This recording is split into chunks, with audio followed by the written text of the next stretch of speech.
ஓம் பிரகாஷ், இப்போ ராகுல் காந்தியுடைய பிரச்சாரத்தில் வேலையின்மையை பற்றி பேசுகிறார், அக்னி பாத்தை பற்றி பேசுகிறார். அங்கே ஜாட் இளைஞர்களுடைய கனவே இராணுவத்தில் வேலை போகிறதா, ஜிஎஸ்டியை பற்றி வைக்கிறார். ஒரு பெரும் பரபரப்பாக இருக்கின்றது. களம் எப்படி இருக்கின்றது? அனைவருக்கும் வணக்கம். முதல்ல பார்த்தீங்கன்னா இந்த எலெக்ஷனை நோக்கி நம்ம நவர்ந்து பார்த்தீங்கன்னா இது மாதிரி 10 வருஷம் பிஜேபி ஆட்சியில் இருந்தாங்க. அதுக்கு முன்னாடி பெரும்பான்மையாக இருந்தாங்க, அதுக்கு மாதிரி கூட்டணியில் இருந்தாங்க. ஸோ இப்போ வந்து கண்டிப்பாக ஒரு ஆன்டி இன்கம்பன்சி கண்டிப்பாக இருக்கும், எந்த ஸ்டேட்டாக இருந்தாலும் இருக்கும். ஆனால் இந்த 10 வருஷத்தில் எந்த பெரிய கரப்ஷன் நடக்கலை. ஆனாலும் கூட ஆன்டி இன்கம்பன்சி இருக்குது.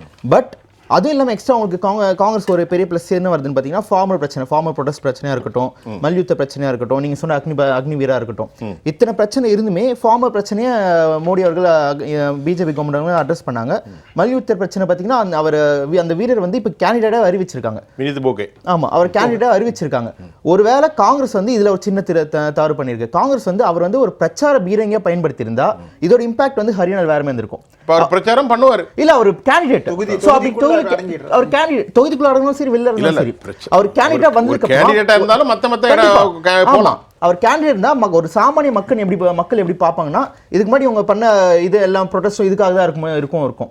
ஸோ அவங்க வந்து ஒரு பீரங்கிய ஒரு பிரச்சார பீரங்கியா எடுத்துட்டு வந்தாங்கன்னா ஒரு காங்கிரஸுக்கு பெரிய பிளஸ் இருக்கும். ஸோ இவ்வளோ ஆயுதம் காங்கிரஸ் கிட்ட இருக்கு. ஆனாலும் கூட அவங்க நிறைய போன வாட்டி வந்து 99 சீட் ஜெயிச்சாங்க பார்லிமெண்ட் எலெக்ஷன்ல. அதுல கிடைச்ச ஒரு பெரிய நம்பிக்கை என்னன்னு தெரியல திரு ராகுல் காந்தி அவர்களுக்கு. இந்த வாட்டி ஆம் ஆத்மியை தனியா விட்டுட்டாங்க. சோ பெருசா கூட்டணி பலமும் எதுவும் கிடையாது. அதெல்லாம் பாத்தீங்கன்னா பகுஜன் கட்சியும் கூட்டணி இல்ல. சோ இதெல்லாமே தனித்தனி நிற்கும் போது இங்க ஓட் ஸ்பிளிட்டேஷன் கண்டிப்பா இருக்கும். பிஜேபி ஆன்டி பிஜேபி ஓட்டு எல்லாமே கண்டிப்பா ஸ்பிளிட் ஆக போகுது.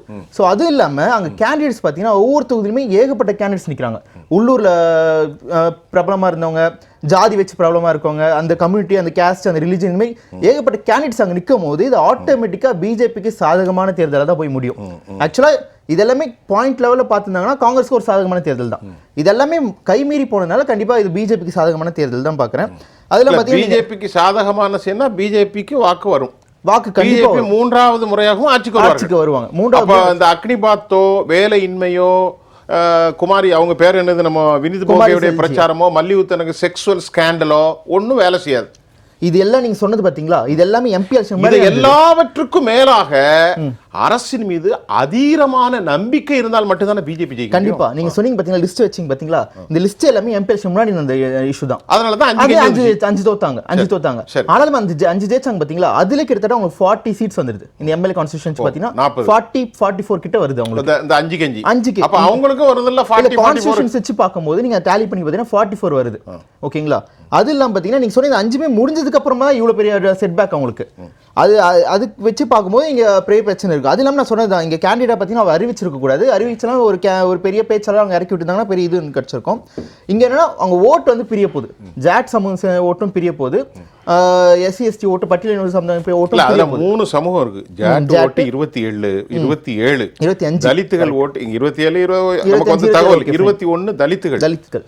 பிராமணர்கள் ஓட்டு 7.5%, பஞ்சாபிஸ் ஓட்டு 8%, இஸ்லாமியர்கள் ஓட்டு 3.1, குஜார்கள் ஓட்டு இருக்கு, யாதவ்கள் ஓட்டு இருக்கு, அதெல்லாம் 2.5, 3, சைனி 2.9. ஆக இப்படித்தான் வருது. இன்னும் நிறைய இருக்கு சின்ன சின்ன உட்பிரிவுகள் அதற்குள்ள வருது. ஆக இப்ப இந்த பிரச்சனையில அரசுக்கு எதிராக நிறைய மேட்டர் இருக்கு.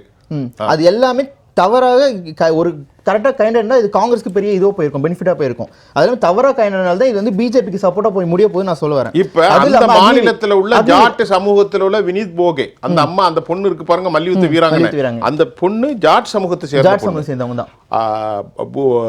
அதாவது புனியா, பஜ்ரங் புனியா, அவங்களும் கடுமையா போராடினாங்க. அர்ஜுனா விருதை ரோட்ல தூக்கி போட்டாங்க டெல்லியில. கடைசி வரைக்கும் எந்தவித நடவடிக்கை எடுக்கல. யாருக்கு? அந்த அம்மாவுக்கு. யாருக்கு? அந்த பொண்ணுக்கு. இப்ப அவங்க தனது சமூகத்துல போய் சொல்லுவாங்களா, நான் பாதிப்பு வந்தது, பிஜேபி எனக்கு எதுவுமே செய்யலன்னு சொல்லுவாங்கல்ல. சொல்றதுனால மொத்த ஜாட் சமூக ஓட்டுமே காங்கிரஸ் போய் சேரும் கிடையாது. இதெல்லாம் பிரிக்கிறதுக்காக தான் ஜேஜேபி, ஐஎல்என்டி கூட்டா நிக்கிறாங்க. அது இல்லாம சொன்னீங்க அக்னிபத் சொன்னீங்க, அக்னிவீர் சொன்னீங்க. அந்த ஹரியானா பொறுத்து பாத்தீங்கன்னா எல்லாமே நேஷனலிஸ்டா இருப்பாங்க. அவங்க வந்து ஒரு ஆர்மில சேர்ந்து ஒரு பெருமையா நினைப்பாங்க, ஒரு ஜாப் நினைப்பாங்க, ஒரு பெருமையா நினைப்பாங்க ஹரியானா சமுதாயம் அந்த மாநிலத்தை சேர்ந்தவங்க. அப்படி நினைக்கும் போது அக்னிவீர் வந்து பிரச்சனை பார்த்தீங்கன்னா அவங்க வந்து ஏஜ் வச்சு தான் பிரச்சனை சொன்னாங்க. அந்த 21 ஏஜுக்குள்ள அவங்க ஜாயின் பண்ணணும், 21 23 சொன்னாங்க. எனக்கு வந்து அப்போ வந்து பார்த்தீங்கன்னா நிறைய பேர் எக்ஸாம் படிச்சிருக்கும் போது 21 ஆயிடுச்சு எங்களுக்குலாம், அது மாதிரி ஜாயின் பண்ண முடியாது, ஏஜ் வச்சு தான் பிரச்சனை சொன்னாங்க. அதையுமே தவிர்த்து ஏஜ் வச்சு நீ கரெக்ட் பண்ணியிருக்காங்க அந்த அக்னிவீர்லேயே. அதெல்லாம் பார்த்தீங்கன்னா இப்போ அக்னிவீர் முடிச்சுட்டு வந்தவங்களும் 5 வருஷம் முடிச்சுட்டு வந்தவங்களும் வந்து பார்த்தீங்கன்னா ஜாப் கவர்மெண்ட் ஜாப் கொடுக்க போகிறோம் இந்த இதில் சொல்லியிருக்காங்க மேனிஃபெஸ்டோவில். ஸோ இதை பற்றி எல்லா விஷயமே பிஜேபி அட்ரஸ் பண்ணி தான் இருக்கு. அப்புறம் நீங்கள் சொன்னீங்க குமாரி செல்ஜான்னு சொல்லியிருக்கீங்க. அவங்க வந்து காலகாலமாக காங்கிரஸ்ல இல்லை, அவங்க காங்கிரஸ் விட்டு வெளியே போய் பல வருஷம் ஆகுது. இப்போ இந்த எலெக்ஷனுக்காக காங்கிரஸ்குள்ள வந்திருக்காங்க. அவங்க வந்து பட்டியலின் சமுதாயம் சேர்ந்ததுதான்.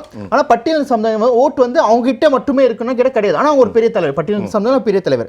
அவங்க ஒரு ஸ்டேட்மெண்ட் சொல்லிட்டு போனாங்க. எப்போ 2004 2014 அதாவது காங்கிரஸ் 10 வருஷம் ஆட்சி செஞ்சு பார்த்தீங்களா, அப்போ வெளில போகும்போது it is very difficult for SC ST to live in ஹரியானான்னு சொல்லியிருக்காங்க. சரிங்களா, அப்படின்னு வருது. அதெல்லாம் பார்த்தீங்கன்னா நீங்க SC ST ஓட்டு எல்லாமே வந்து காங்கிரஸ்க்கு போகவும் கிடையாது. 2005 பார்த்தீங்கன்னா கொஹானா இன்சிடென்ட் ஒன்று நடந்தது. 2010 பார்த்தீங்கன்னா மிஷாப்பூர் இன்சிடென்ட் நடந்தது. இது ரெண்டுமே பார்த்தீங்கன்னா SC ST சமுதாயத்தை தாக்கப்பட்டார்கள் எப்ப காங்கிரஸ் பீரியட்ல. இது எதுவுமே மக்கள் மறக்க மாட்டாங்க. அது பார்த்தீங்கன்னா ஒரு சாதி ரீதியாகவோ மத ரீதியாகவும் கலவரம் நடந்தது. ஹரியானாவில் கலவரம் நடந்தது. கரெக்ட். மத ரீதியாக பெரிய கலவரம் நடந்துச்சு. பல பேர் பாதிக்கப்பட்டாங்க. இந்த 10 வருஷத்துல நீங்க சொல்ற மாதிரி பெரிய கலவரம் எதுவும் நடக்கல. அப்ப ராகுல் காந்தி சொன்ன மாதிரி வெறுப்புக்கு வழி இருக்கு. அது பிஜேபி காரணம் காங்கிரஸ் காரணம் இல்ல. இன்றைக்கு வெறுப்பு அதிகரித்திருக்கு. மத ரீதியாகவோ சாதி ரீதியாகவோ வெறுப்பு அதிகரித்திருக்கிறது. அது எந்த முனையிலிருந்து வந்தாலும் கிள்ளி எறிய வேண்டும் என்றுதான் சொல்லப்படும். நம்ம சொல்லுங்க. அதான் சார் ஐயா சொன்ன பார்த்தீங்கன்னா மோடி ஒரு செல்வாக்கு கம்மியா இருக்குன்னு 63 தொகுதியை பின் வாங்கியிருக்காங்க, தோல்வி அடைஞ்சிருக்காங்கன்னு சொன்னாங்க. இது பார்த்தீங்கன்னா இது 63 தோல்வி பார்த்தீங்கன்னா காங்கிரஸ் வந்து அவங்க எடுக்க முடியாத பெரிய ஆயுதம், அவங்க 100% எஃபர்ட் போட்டு பெரிய இருக்க எல்லா கட்சியும் கூட்டணி வச்சாங்க. இதை விட பெருசாக அவங்க அடுத்த தேர்தலில் பண்ண முடியுமாறது பெரிய கேள்வி தான். அந்த கூட்டணி இப்போ உடஞ்சிட்டு இருக்கு. ஸோ அவர் மோடி அவரோட செல்வாக்கு கம்மியாயிட்டுலாம் இது கிடையாது. இதுக்கப்புறம் பெரிய ஆயுதமாக காங்கிரஸ் என்ன எடுக்க போதும் பெரிய கேள்வி இருக்கு. இதுமா அவங்க பெரிய ஆயுதம் எடுக்க ஒண்ணுமே கிடையாது. அதே மாதிரி பார்த்தீங்கன்னா வேலை வாய்ப்பு காங்கிரஸ் முக்து பாரத் ஒண்ணுமே இல்லை அப்படின்னு சொன்ன காங்கிரஸ் இன்னைக்கு 100க்கு மேல வந்துட்டாங்க. 100க்குள்ள மட்டுப்படுத்தாங்க. அது ஓட்டு கணக்குல 21% தாண்டல. உங்களுக்கு 5 பேர் 80%க்கு குறைவாகத்தான் இருக்கிறது. அதை வந்து ஓட்டாக மாத்துறது, சீட்டாக மாத்துறது. இனிமேல் 21ங்கிறது சீட்டாக இனிமே பெருசா மாற முடியாது. இந்த தேர்தலை பொறுத்த வரைக்கும் பிஜேபி 30 போன முறை 40ங்கிறது இந்த முறை 35ஐ தொடும். காங்கிரஸ் 40 என்ற அளவில் இன்னைக்கு இருக்கிறது. 15 சீட் காங்கிரஸ் ஆட்சி வந்துன்னு ஒத்துக்கிறீங்க.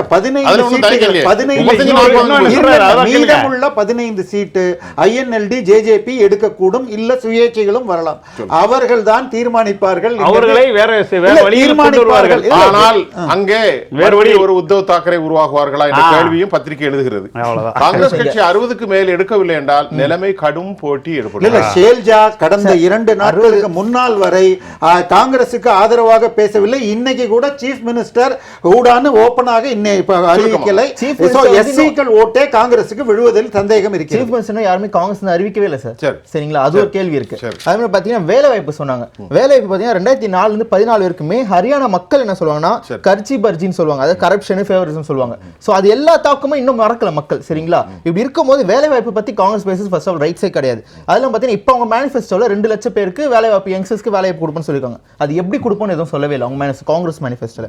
ஆனா பிஜேபி மேனிஃபெஸ்டோல 10க்கும் மேற்பட்ட இண்டஸ்ட்ரியல் சிட்டிஸோ இல்ல ஐடி சிட்டிஸோ எடுத்துட்டு வந்து அது மூலமா வேலைவாய்ப்பு கொடுப்போம்னு சொல்லியிருக்காங்க. அதே பார்த்தீங்கன்னா ஆம் ஆத்மி கட்சிக்கு வந்து இங்க பெரிய செல்வாக்கே இல்லை அப்படின்னு சொல்றாங்க. அப்படி செல்வாக்கே இல்லைன்னு அவங்க ஈஸியா சொல்லிட்டு போக முடியாது. அவங்க வந்து கிட்டத்தட்ட 6 போகும் தூரம் அது மாதிரி கோவாக்கு நீங்க அவ்வளவு செல்வாக்கு இருக்குன்னு சொல்லும்போது கிட்ட இவங்க சொன்ன அக்கா சொன்னமே தான் பக்கத்துல இருக்கிற பஞ்சாபும் இதுவும். ஆமா, அப்படி இருக்கும்போது அவங்க 7 இருந்து 10 தொகுதியில் நல்ல செல்வாக்கு இருக்கு. நம்ம ஒரு தொகுதியில செல்வாக்கு இருந்தாலே தமிழ்நாட்டில் விடுறது இல்ல, கூட்டணி கட்சி வச்சுதான் நம்ம ஜெயிக்க போறாங்க. சரிங்களா, அப்படி இருக்கும்போது இது வந்து அவங்க 5 சீட்டு கேட்டாங்க, இவங்க 10 சீட்டு கேட்டாங்க. அந்த சீட்டு பேரத்துல பிரச்சனை வந்தது, அதனால விட்டாங்கன்னா உண்மையை ஒத்துக்கணும். கடும் போட்டி இருக்கும். அந்த போட்டி அதாவது ஆன்டி பிஜேபி ஓட்டு எல்லாமே மொத்தமா ஸ்பிளிட் ஆகும்போது கண்டிப்பா பிஜேபி ஆட்சி ஐயா சொன்ன 35, நான் சொல்ல 45 கண்டிப்பா ஜெயிப்பாங்க. சார் ஒண்ணே சொல்ல வந்தீங்க மேம் சொன்னாங்க பட்டியல் வந்து எல்லாமே காங்கிரஸ் சப்போர்ட்டா இருக்குன்னு சொல்றேன். ஒரே ஒரு விஷயம், இந்தியாவில் மொத்தம் 10 ஸ்டேட்ஸ் இருக்கு பட்டியல் சமுதாயம் பீப்புள் அதிகமா இருக்காங்க. அதுல 7 ஸ்டேட்ல பிஜேபி ஆட்சி இருக்கு, மீதி 3 ஸ்டேட்ல காங்கிரஸ் இல்ல. அது வந்து அங்க இருக்க ஒரு இது ஸ்டேட் பார்ட்டி, அங்க ரீஜனல் பார்ட்டி இருக்கு. அப்படி இருக்கும்போது 7 ஸ்டேட்ல இருக்கும்போது அப்படி இருக்குன்னு சொல்றாங்க. சரிங்களா, அதே மாதிரி சார் நேரம் முடியுது. மேம் ப்ரூஃபோட தான் சொல்லிட்டு இருக்காங்க எல்லாமே இங்க. சரிங்களா, சரி சத்தீஸ்கர், ஒரிசா என்னென்ன லிஸ்ட் நார்த் ஈஸ்ட் வச்சுக்கோங்க. நார்த் ஈஸ்ட்ல 6 ஸ்டேட், நேரம் மத்திய பிரதேஷ் நம்ம பேசுவோம். நார்த் ஈஸ்ட்ல 6 ஸ்டேட் இருக்கு மேம். எத்தனை ஸ்டேட்ல காங்கிரஸ் இருக்கு? 7 பெரிய மாநிலத்துல நீங்க முதல்ல என்னங்க ஆச்சு? ஹசீனா, மற்றொரு முறை நாம் இதுக்கான விளக்கத்தை பேசுவோம். அதாவது தலித்துகளுடைய வாக்குகள் யாருக்கு இருக்கிறது, எந்த ஸ்டேட்ல தலித்துகளுடைய மெஜாரிட்டி இருக்கிறது, நம்ம இன்னொரு தலைப்புல பேசுவோம் ஹசீனா.